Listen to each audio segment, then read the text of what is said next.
So good morning, good afternoon, and good evening, everybody. My name is Wendy Mertens. Welcome today at the Masterclass, which will be provided by Dr. Jeroen van Wijk. Before we start, there are a few things I would like to share. As you might have noticed, your microphone is muted. Please keep it muted during the whole session. This way we can avoid the background noise. If you have a question, please make use of the Q&A functionality. Dr. Jeroen van Wijk will try to answer your question directly after or at the end of this webinar. Furthermore, this online masterclass will be recorded. We will receive the recording plus the slides tomorrow when I send you the mailing. And now it's time to hand over Dr. Jeroen van Wijk. Hello, everyone. Welcome to this masterclass, online masterclass on China-US geopolitical rivalry and its impact on Africa's industrialization. I'm an associate professor with MSM in Maastricht, and I'm interested in how countries develop economically and socially in a sustainable manner.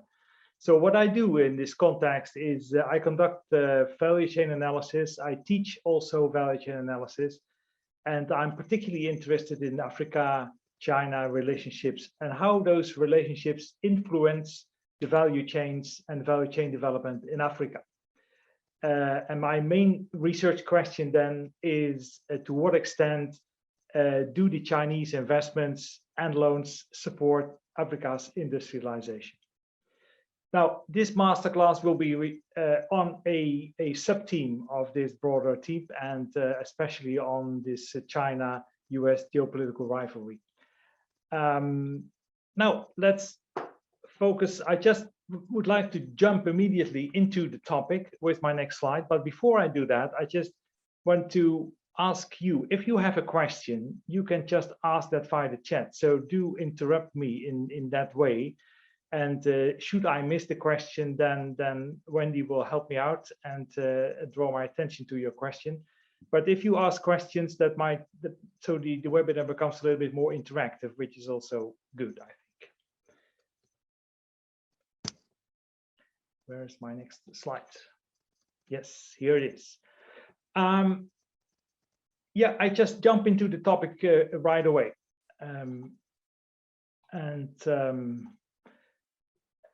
I start with this topic of the United States that has been campaigning against the Chinese company Huawei in Egypt. I think you have to pronounce that as Huawei.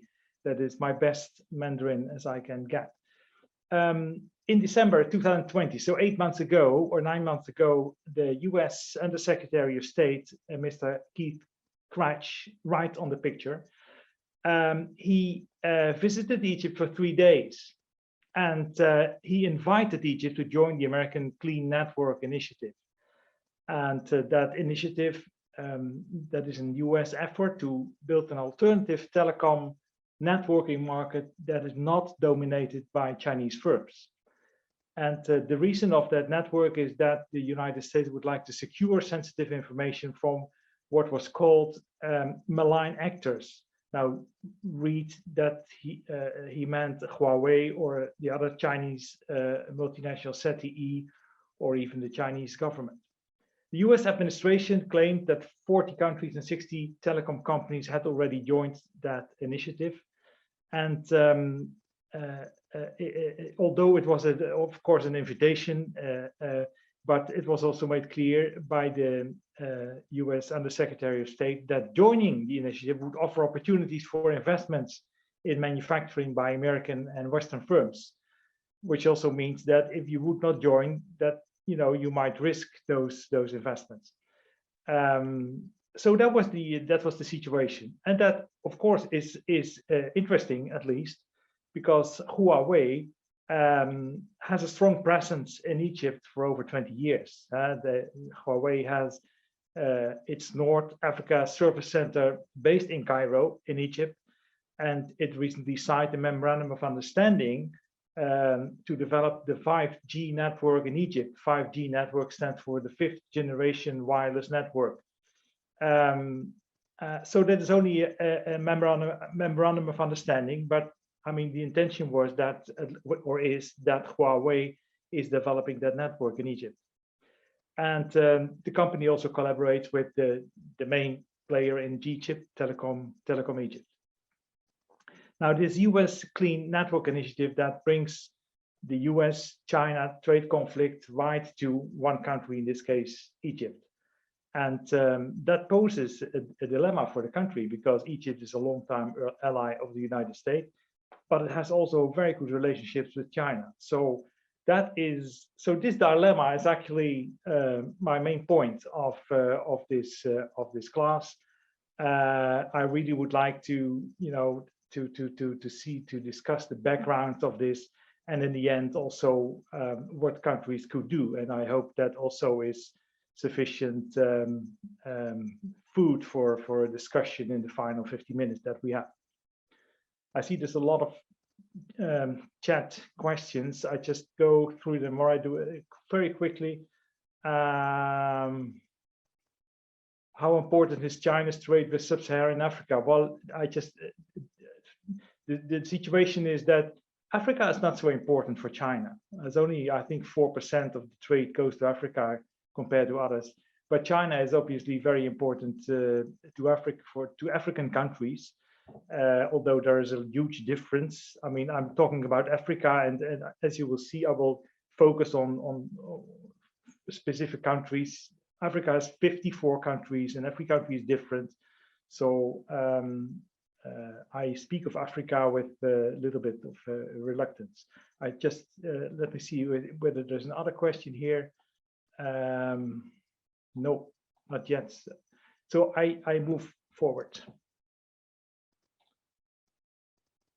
What I will do in the next 40 minutes or so, we will discuss three topics. First, China's role in the industrialization of African countries. Then we move to China's rise and the rivalry between China and the US in the global telecom market. We focus on the global telecom market, on Huawei, and what dilemmas that poses for African countries. Now, the first topic. If we just speak of China's role in the industrialization of Africa, I like to put forth three elements. The first is that China helps Africa to bridge its infrastructure gap. The African Development Bank calculated a few years ago that Africa requires between 130 and 170 billion dollars a year to develop its infrastructure. And Chinese firms, I mean, that's what they do. They build railways, they build light rail, motorways, electricity transmission networks, digital networks, houses, offices. They can do everything. Countries, African countries, can afford also that construction, which is of course obviously hugely costly, because the Chinese offers, they also come with loans. So they don't. Chinese have the benefit that they have the knowledge, the expertise, they have the materials, they have the companies, and they have the finance to get the job done in a fairly quick period of time. The second element in which China supports the industrialization of Africa is that they build industrial parks that facilitate manufacturing.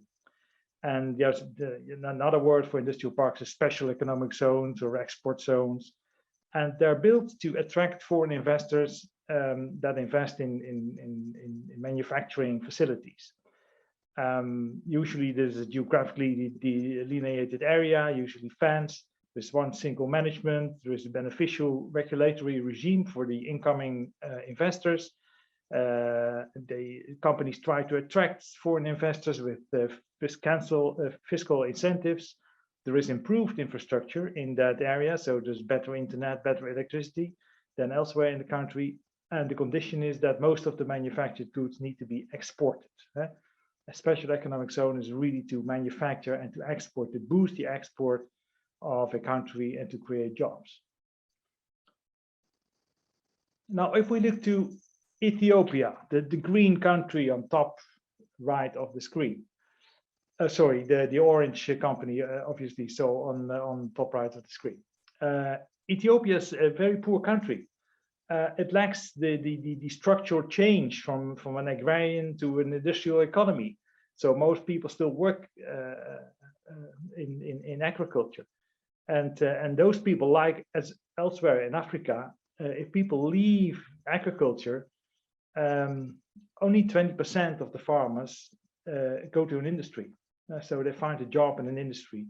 Most of them, they end up in service jobs. They sell telephone cards, or they become a taxi driver, or this kind of. These are, I mean, useful jobs, but they're low skilled. And the reason is that there is not enough manufacturing capacity to get more people out of the agriculture into the industry. Now, to deal with this, Ethiopia has worked with growth and transformation plans, 5-year plans, and the ambition for 2025 is that manufacturing sector contributes to 20% of Ethiopia's gross domestic product and 50% of the export volume. That is the plan for over 4 years now. The ambition plan was set in 2015. Ethiopia also set out priority sectors: agro-processing, textile, clothing, tannery, and leather goods. And they have attracted massive foreign direct investment, FDI. Ethiopia is the second largest foreign direct investment recipient in Africa after Egypt. And Ethiopia has given the industrial parks a key role in this process. And they have a very good relationship with China. And the Chinese firms are also the main constructors of the industrial parks in Ethiopia. And the Chinese and other Chinese firms for also the majority of the investors that invest in those industrial parks. Jeroen, sorry to interrupt you, but in the meantime, we have a few questions that came in via the Q&A chat. Perhaps you have time to answer these. I go to the Q&A chat. There's one question here by Ainalem. What is the role of China for current African problems, challenges, for specifically about the war in Ethiopia? What's China doing? That's a good question. A little bit early, but yes, China is very active in Ethiopia. Now Ethiopia is involved in some internal conflict. I don't know exactly what China can do. Hopefully China can help Africa and Ethiopia in this sense, but I'm not sure whether that is true. China also has relationships with other countries in the area. Maybe that can help. To be honest, I cannot answer you further on this, because that would require also too much time into the internal political situation in Ethiopia. So I hope you forgive me that I will end here my questioning. The other question is by Johannes Schäfer. How reliable is Egypt as a Western trading ally today, knowing their dual role during the Cold War between the US and the USSR? Yes, well, I don't know how reliable. You can imagine that Egypt is put in a very difficult position, that they have a good friendly relations with China and with the US. So what Egypt probably is trying to do, like most countries, is to keep this friendship with both countries. But we don't know how far you can do that. That depends on the position of the US and on the position of China. This is a situation, by the way, that's also for European countries to a certain extent difficult, right? We do not want to like to choose between two countries. We like to work with them side by side. Now, the third question is, what is China doing to protect the environment of Africa after they are done in manufacturing their products in Africa? I don't know exactly. That depends on the situation. Again, Africa is very, very big, and with 54 countries, very much depends on the African governments themselves. Chinese firms, one of the first things they do when they go to a country is to establish contact with the government. they intend to find out what the government rules are. And one of the problems I know from Chinese that invest in Africa is that the rules are not clear. And if the rules are not clear, they are not being enforced by the government. So that gives them a kind of odd situation that gives them some freedom, but also, yes, kind of they lack clear guiding lines on what they should do or what they should not do. So it would be very, very good if African governments make Chinese firms very clear what they expect from them and what they would do. And Chinese firms, as far as I know, tend to listen to that. So many problems, I would say, can be avoided when the African governments are clear on what they want. Now, I just would like to keep it here and move forward.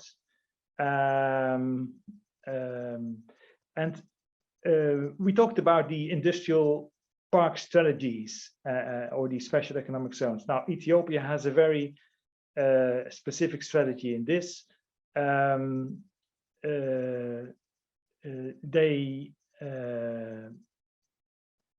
I think I just have this talked about this slide already, so I just move on to the next one here. Apart from being involved in special economic zones and industrial parks, China is very active in building and managing seaports.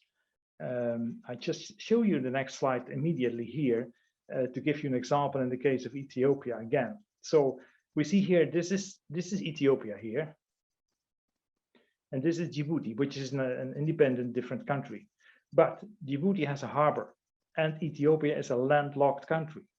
So after Eritrea separated from the country, Ethiopia has no harbor, no port, no seaport for itself, and you need a seaport for exporting your materials. So the help of the Chinese was very, very welcome in this case, because what happened is the Chinese built this railroad from Addis Ababa, the capital of Ethiopia, to Djibouti. And 99% of the trade goes via Djibouti, so this other country. Djibouti has a port that is being expanded by Chinese companies, China merchants, and the Chinese also constructed additional ports in Djibouti. So there is a new container terminal, there is a multi-purpose port, there is a port for Tadjoura and Koubeh that is for livestock, for gas. So the sort here is kind of a win-win situation for both Ethiopia and China. Ethiopia can now much more easily just export its products and via this railroad and via that port. The Chinese, they have this idea of you need a port, then you have a manufacturing space behind that, and then you have a city.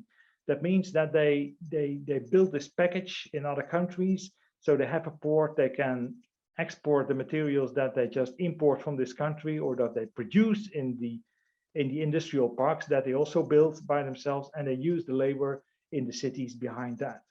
That is the idea of the Chinese. So much of the foreign direct investment by the Chinese is being funneled through in this way, that they build on ports, they build on industrial parks, and they hire local labor.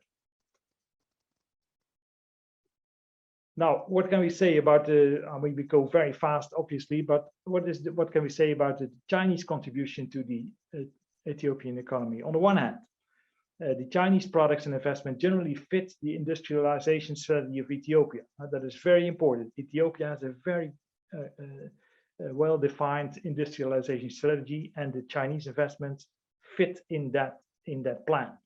The infrastructure is badly needed.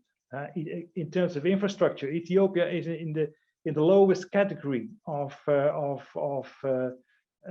according to the infrastructure index in Africa. So can you imagine? Africa is not very well known because of its brilliant infrastructure, but Ethiopia is in the lowest category of that index.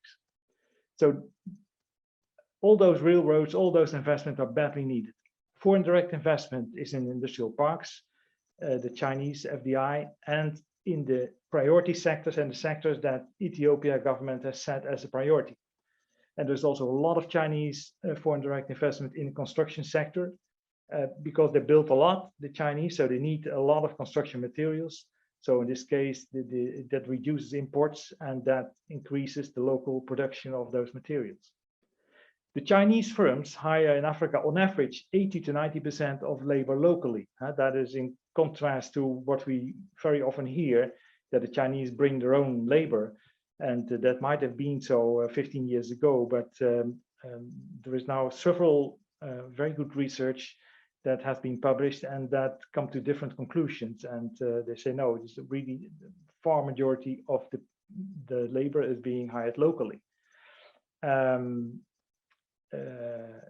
also the industrial parks already, they have been opened very recently, but they have already created tens of thousands of jobs.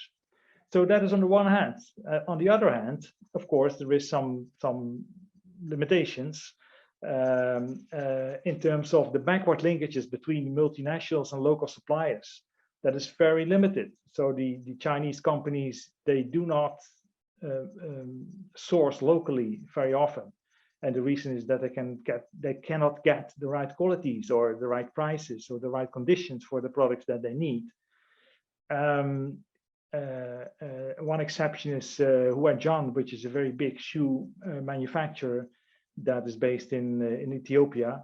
And after a number of years, they managed to source their leather locally for 80%. That is a major achievement. And this is also very good for Ethiopia. The Chinese firms do train workers, but the spillover of knowledge and technology is very limited because even though there's tens of thousands of jobs, they're basically low-skilled jobs. So they're not. So that is a kind of that maybe that develops, but for now, the knowledge that they learn in those jobs is limited. And of course, the Chinese support comes with the price, right? I mean, they have to import from China, and the debt, the external debt, is growing. Now, speaking of that, very quickly, for Ethiopia, the imports exceed the export by 400%, and the main reason is that Ethiopia needs to import a lot from China. So if you have a railway, you need to, for example, the locomotives, so the wagons, you need to import them. They're being produced in China, and then they are being exported to Ethiopia. So there is a kind of a foreign exchange problem mounting here.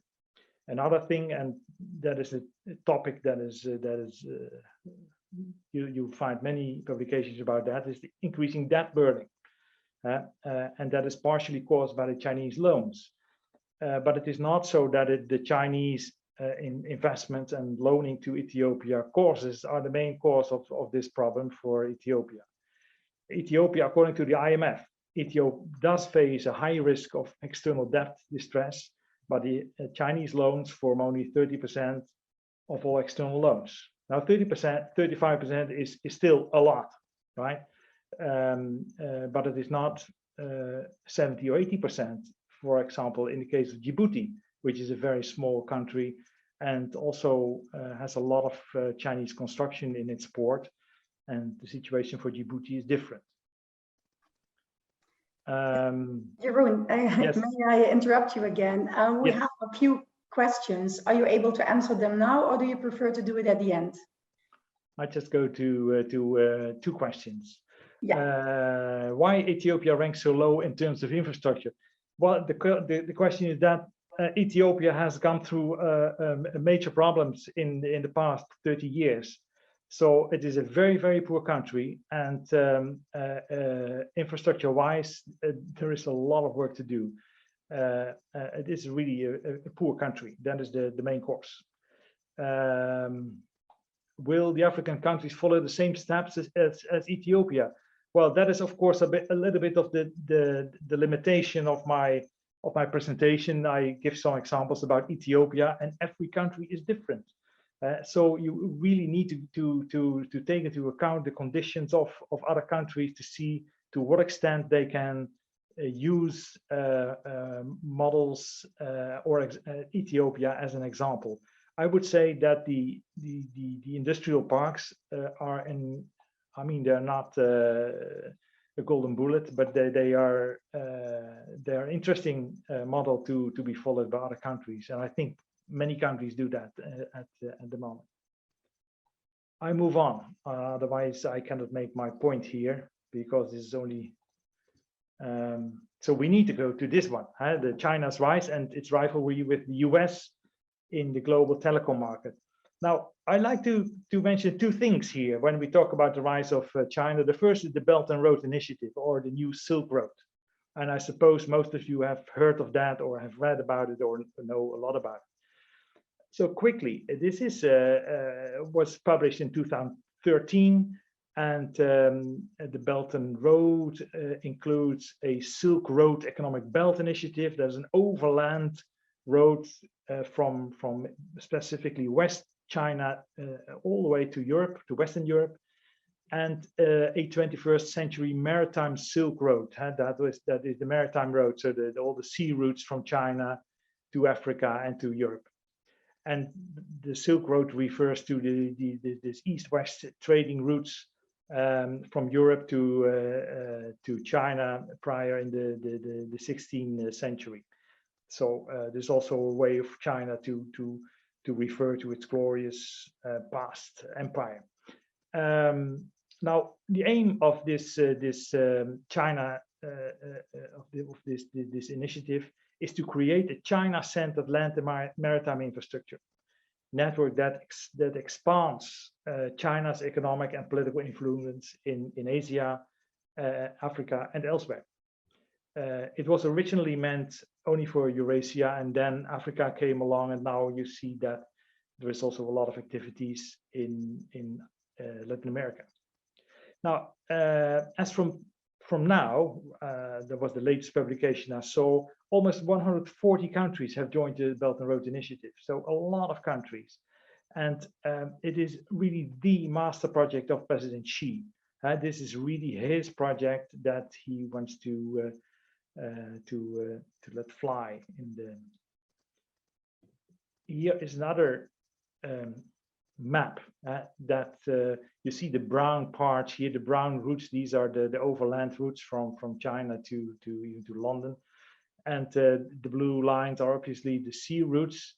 And you see that there's a lot of Kenya is one point here, Djibouti is another one, Egypt is there, and it goes all the way to Italy and Greece to Western Europe. I have one other map here, and is the countries that have joined the Belt and Road Initiative so far. What you see is there's obviously a lot of Asian countries. Indonesia is there. A lot of Western or Eastern European countries have joined as well. And here you see Africa. Almost all African countries have joined the initiative, as opposed to well, a number of Latin American countries did not. And well, obviously the United States and Canada, a lot of Western European countries did not. Australia. You see that how important Belt and Road Initiative is for African countries. The second leg of China's rise is that China wants to be the lead manufacturer power by 2025. Actually, the plan was to become a world manufacturing power by 2025 and a leading manufacturing power by 2049, 25 years or so later. So that is the mission, that is the plan of the Chinese. And they focus on smart manufacturing, or as we know, it is Industry 4.0 or whatever name we have. And it is a combination of the internet and communication technologies and creating intelligent machines, creating cyber physical systems where people and machines work together with a lot of artificial intelligence and automotive transportation. So that is really the vanguard of the of industrialization, where China focuses on. And the key technology to let all this working is a very good wireless communication network, which is now 5G, the 5G network. Because you need the 5G network to all those innovative devices. I already mentioned a number here. I listed a series of other technologies that you probably know. So that is the point. It is who you need to have control over this network and to how to build it in order to make safe use of all these technologies. Now, the problem here is that China is dominant in the 5G network and the telecom equipment market. Huawei and ZTE, that is the other. Huawei is a private Chinese company. ZTE is a state-owned company. They are the front runners in the 5G network infrastructure, and they have massively invested in research and development and collaboration. And if you look at well, let me say here that the US, that is the major problem here. The US has no company that can beat Huawei in the sector. It is really one of the key causes of this China-US rivalry. Ericsson and Nokia, they're European, they can compete to some extent, but if you look here to the revenue, the share in revenues in the past years, you see that Huawei is increasingly important over the years from 2014 to 2019. Nokia and Ericsson are there, but their importance have decreased a little bit. ZTE is going up in the past year. And here is Cisco, the only American company that would be the competitor. And you see the line here down under. So that is a major problem for the Americans. They cannot compete, they cannot control this 5G network.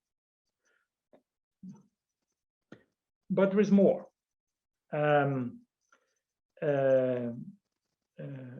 Huawei is one of is the biggest player in the field, but Huawei is not trusted by the US and several of its allies.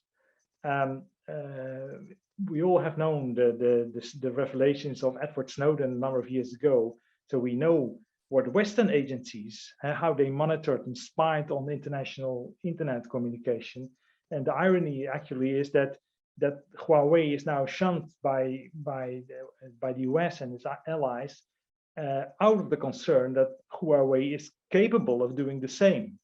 Not so much because there has been any evidence of any wrongdoing by Huawei. That is not the case. But the fact that they could, that is something that holds companies back, which is of course also true in the sense that if the Chinese government wants information from Huawei, Huawei is obliged to give that to the government.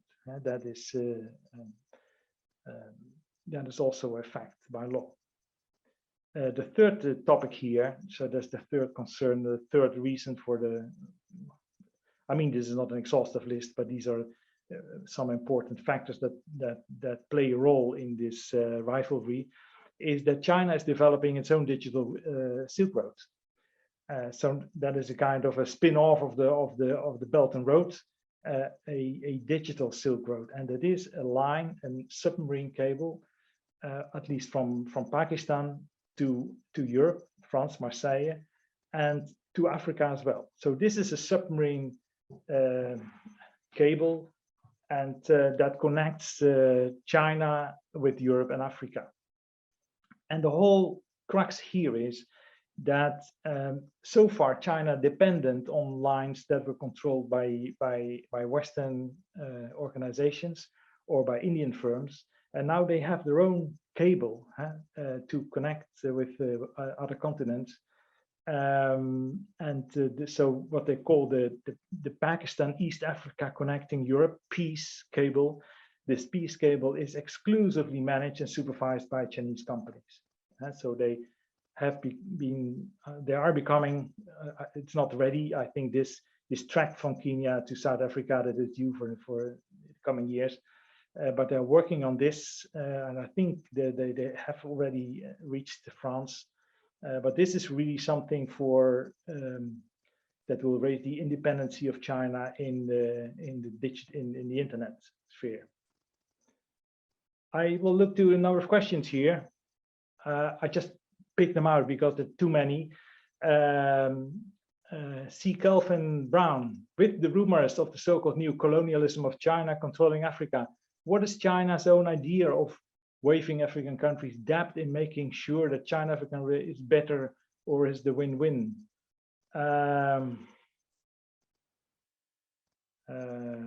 What is China's own idea of waiving African countries' debt? I don't know. Maybe they would. That would be very beneficial to Africa, by the way, is if both China and the US would waive all kinds of debts in order to get their attention, but we don't know what they should expect of that in exchange. I don't think that is a good development for no other country. But I don't know exactly. That is a kind of situation in the future. Flavio, you asked, how does the institutional environment affect short, medium, and long investments? Attending from Peru. That is a broad question. The institutional environment. I'm talking about the institutional environment. So this rivalry between those two superpowers. That is the reason I do it. Actually, that is so massively important for companies and for countries and governments alike. That is going to define the way you do business in not only in Africa but elsewhere. So we come back to that later, how that might affect. Just one quick question. Do you see, Nadia, do you see sincerity of purpose of China's side to Africa? I can perceive another scramble for Africa. Yes, interesting. Of course, a good question, Nadia. What I try to avoid is to look into what the motivations are of China. China's motivations is that they want to expand political economic power. It has a lot of excess construction capacity that would use abroad.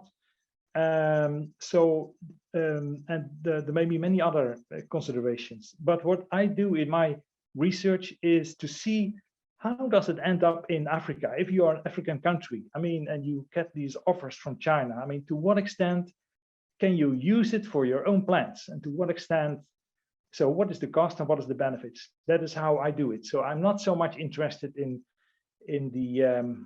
all the motivations of China, actually. I just move on, if you don't mind. But these are good questions. So thank you very much. I have not so much time, because we need to get this also done. Now, the digital Silk Road also supports Africa's telecom network. And now, I hope that it's clear that the telecom network for Africa is so important for a further development of Africa's industrialization. This peace cable, this new Chinese submarine cable, that will also expand the bandwidth in at least in East Africa and in the internet, which is very necessary because the line is not always that fast at the moment. Now, Chinese companies, for those of you in Africa, you probably would agree with me that the majority of smartphones that are being sold in Africa are from Chinese brands, Transsion, Xiaomi, Oppo, Huawei, and others. Huawei is also a dominant player in the artificial intelligence powered surveillance market in Africa, and the company builds 75% of Africa's 4G, so the present generation of wireless infrastructure in Africa. So the Chinese are so dominant in the telecom in Africa at the moment. Now, what should those countries do? You see here, the government approaches towards using equipment of Huawei equipment in 5G networks. This is also very recent, for a few months ago. Now, what you see here is that China, Russia, most of Latin America have firmly chosen using Huawei or they're planning to material equipment, or they're planning to do it. Now, what you expect is Australia, US, Canada, UK, and certain other, surprisingly, Eastern European countries. They have said, no, we're not going to use Huawei equipment in our networks. A lot of Western Europe countries are very reluctant, but Africa, look here. Most of African countries are part of Belt and Road, and they have not yet decided what to do, whether they should continue massively with Huawei or not.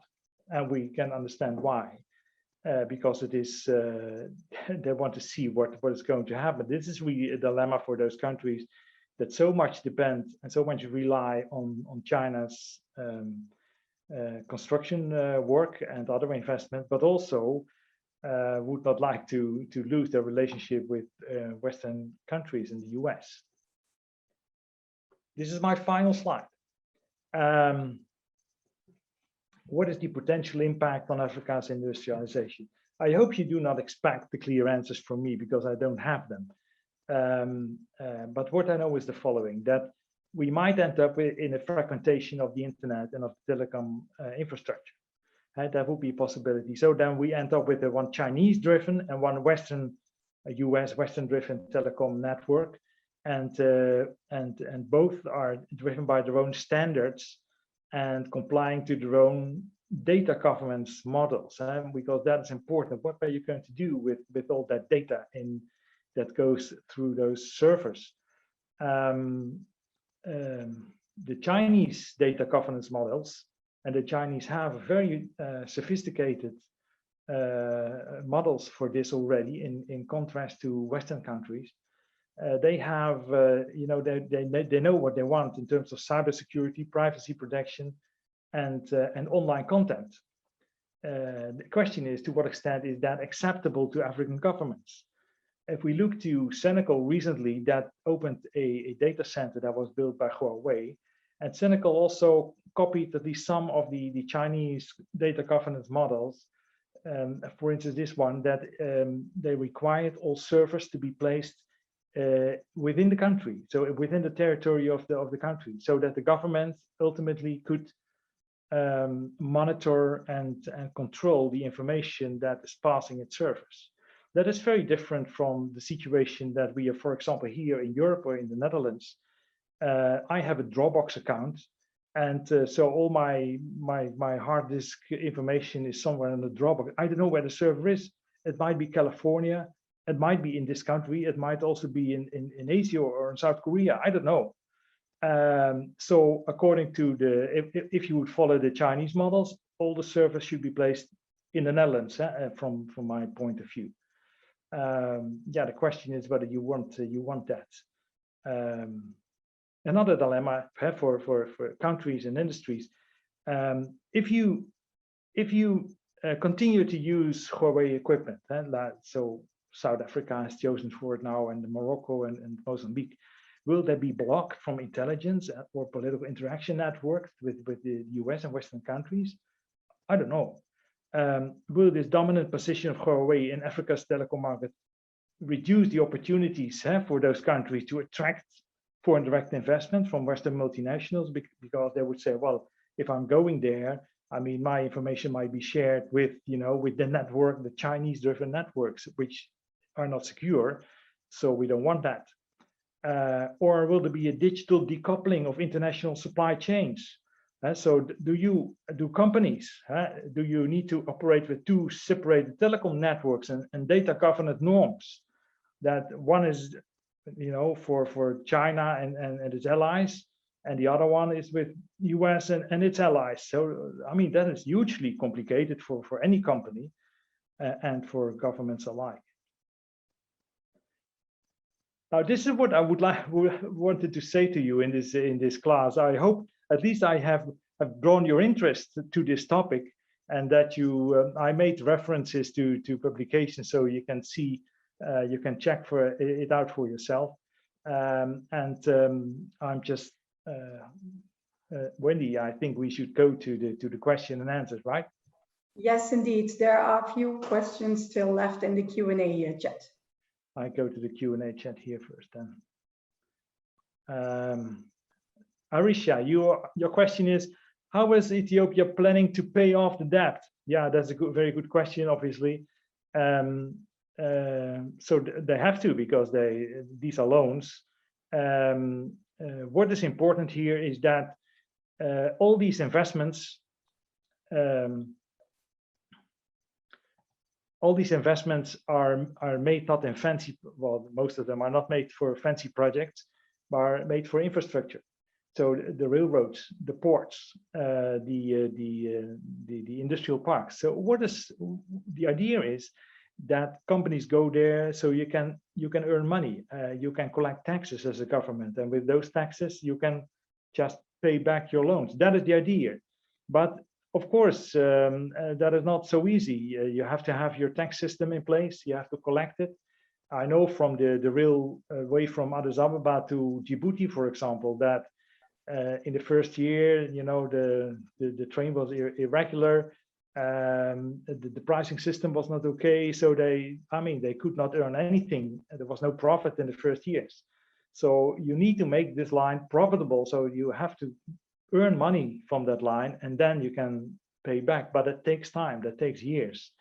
And that is not typical. I mean, that the infrastructure doesn't work in the first year. These are very long-term projects. So you can only pay back these investments in the long term.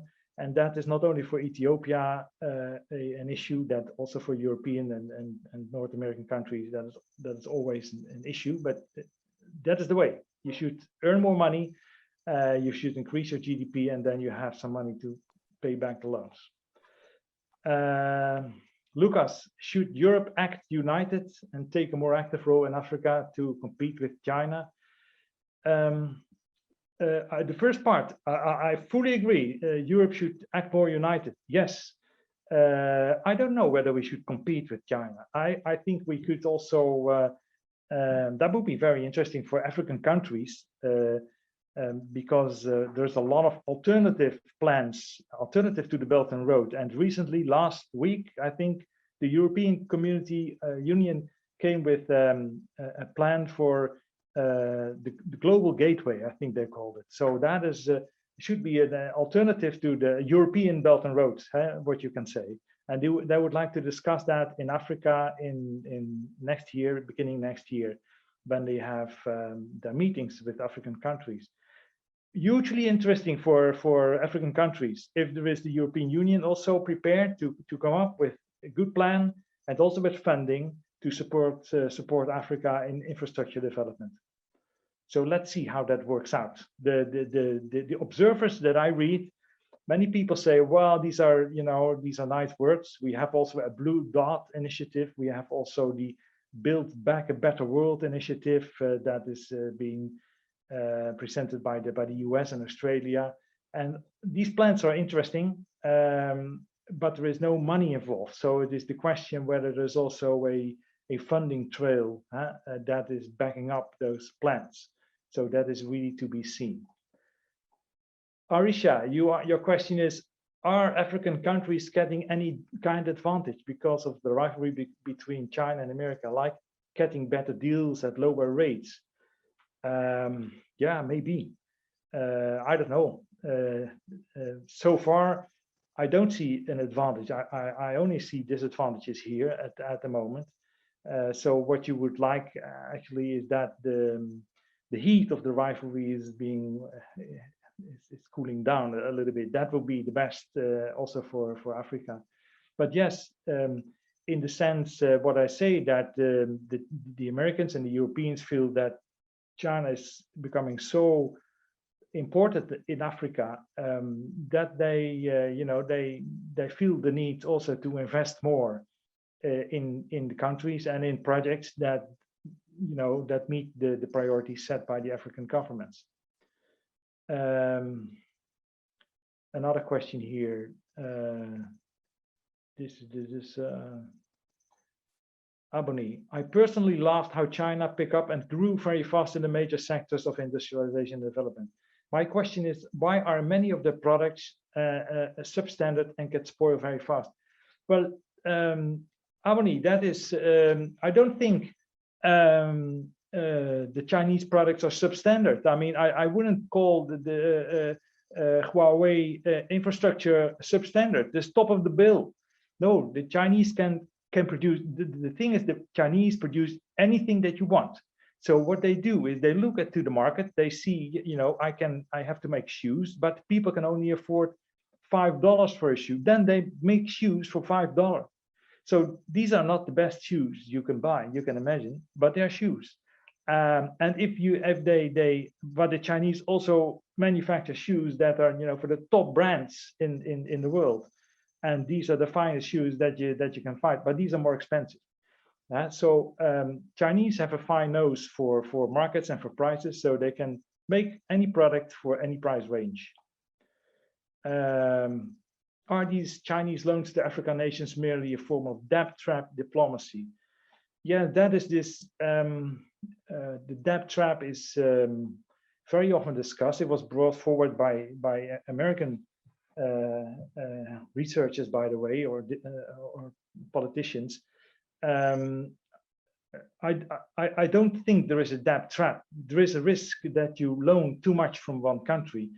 But you have to, I mean, African countries usually cannot afford those billions of dollars that they need for infrastructure in the country. So they have to loan it from one or the other. And what Ethiopia is doing, that they are dependent on foreign loans, but you try to diversify your dependencies. And that makes you stronger, because you do not want to be depending on one specific country for 80% of your loans, and that makes you very dependent on that country. But so that is the best way for countries, I think, to do diversify your dependencies. Odusei, I would have loved to see some focus on Nigeria, being that it's responsible for almost 20% of Chinese investment in Africa, more than any single country. Yes, I agree. Odusei, you're correct. This is just my limitation, that I like to work in countries and to do case studies in countries. And my focus so far has been on East Africa and East African countries. So I know very little about Nigeria. So I'm sorry that I cannot answer your question. But I think many of the developments that we have discussed for Eastern Africa would also apply to Nigeria. Nigeria is a very, very interesting country, one of the biggest countries and important countries in Africa. What measure is the Chinese government putting in places for factories not to produce substandard products to Africa, since Africa has a great market for Chinese products? What measure is the Chinese government putting in place for factories not? Yeah, well, I think I've answered that already. I don't think the Chinese government is putting in place, you know, standards in that sense, quality standards for foreign markets. African governments should set standards for their products. So they should set standards for a product that is allowed on the market or not. And once again, Chinese companies can produce products for the entire product price range. And so you can buy very good products and very bad products. Emmanuel, comparing Chinese industrialization and American industrialization, to what percentage do they differ in terms of level of industrialization? Oh, that is a very, very difficult question. I don't know. But I still think that the US is far ahead in its economically and other things. We use the term, as political scientists, we use the term hegemony, and an hegemonial country, a power that has dominance in the industry, in the economy, in the military, in defense forces, and also in finance and culturally. So, and that is, if you look at the United States in the past 70 years, after the end of the Second World War, 1945, so the United States was really the hegemonic power all over the world. There was the police agent, and they were just dominant in all those four sectors that I just described. Now, what you see is that China is rising. So economically, it's doing very, very well. It has developed in 40 years' time. That is an incredible achievement. And I'm not talking about the social costs that were involved, but just from an economic perspective. They're just building up military power. So they're investing a lot in the naval power as well. To what extent they are important in finance, that remains to be seen.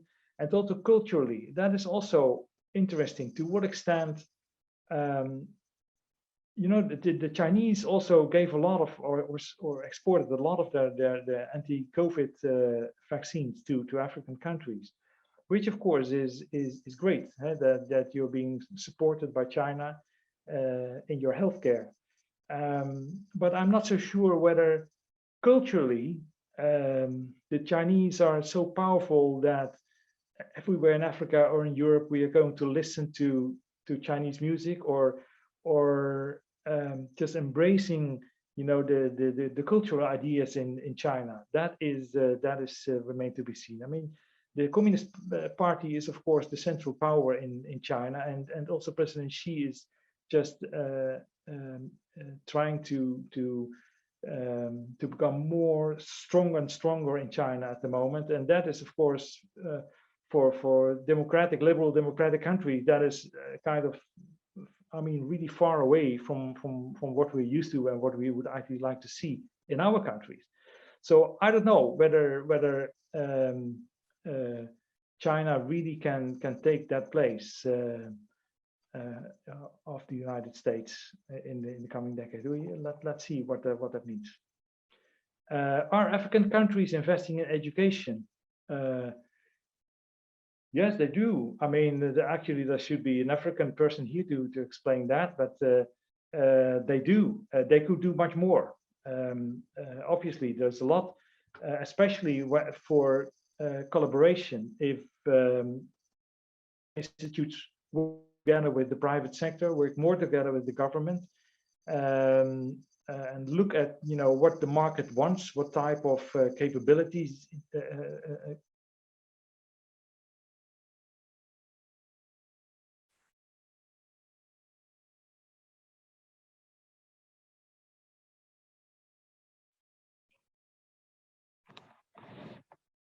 Are we there? Are we still here, Wendy? Yes, I had some network issues. I'm sorry. Well, I see that it's 4 o'clock, so yeah. I think we have to stop with this webinar. Jeroen, thank you very much. It was a very interesting hour, and I would like to thank all the participants for being here. Thank you for joining, and I want to take this opportunity to invite you for the next online masterclass, which will take place on Thursday, 7 October, on the topic Artificial Intelligence for Supply Chain Management. But for now, take care and hope to see you next time. Thank you all for joining.